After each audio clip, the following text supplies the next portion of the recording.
So good morning, my name is Fred Slone, and I am the Executive Director of the San Mateo County Workforce Investment Board in Northern California.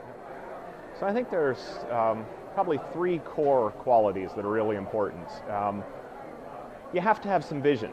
Things are really tough. It's an unprecedented recession, and so I think we need to start to have some vision, and vision is risk. It's a little bit of dreaming, things that are impossible, things that might not seem possible. So you need to start giving people, I think, some of that vision about where you might head and what's possible, because I think that energizes your whole organization. I think leadership is a constant reminder about who we serve.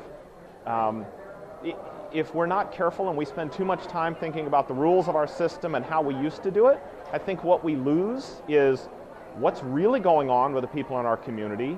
If they were your mother, your brother, your best friend, and you told them, here's what I have to get you back to work, would it work? Would they find it credible?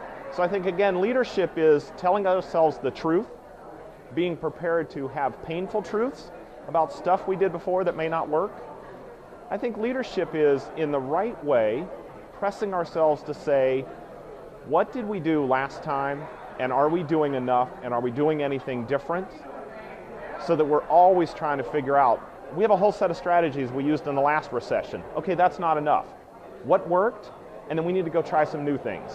So I think that's, and finally, if you're not driving powerful staff and giving them bandwidth to really try new things and creating a culture that says, I don't care if we fail 4, 5, 15 times, let's learn from it and do something else, we're not going to provide the services we need. So I think it's really sort of those aspects of leadership.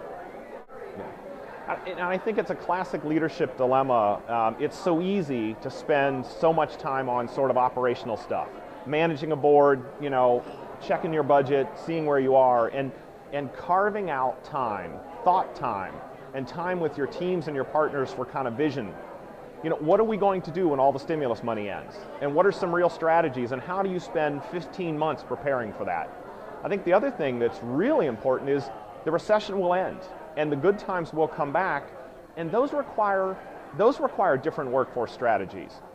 And maybe sort of what are we going to do when the economy's good, and how are we different? Well, some of that planning ought to be happening now, but it's hard to talk about that when there's thousands of people out of work. And so I think it's more than anything is challenging ourselves to carve out 4 or 5 hours a month to say we need to be doing the stuff that will take 18 months to build. And I think starting to create an atmosphere, we're running a half a dozen new programs, and I'd like to be running a dozen more so that we could start understanding what works and what doesn't in a real-time way with customer feedback. So there's a couple of big trends that we're worried about that we're spending a lot of time and energy on. So this recession has been characterized by people out of work for a longer period of time than in like 50 years. The length of unemployment is double any of the previous recessions.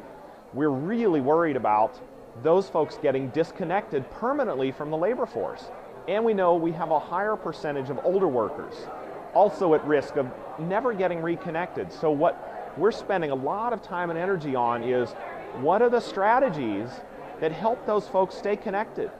How do we plan for? What can we do so that if you've been out of the labor market for 12 months, 18 months, that we get you back in and that you aren't permanently disconnected? And so I'm as worried about that as anything, because we can't afford to lose 30,000 people from our labor force and have them permanently disconnect. And so we're starting to prototype, are there rapid sort of skills trainings that are not full degree programs that sort of help keep you current and make you employable if you've been out of work and say, look, I'm here and I'm valuable.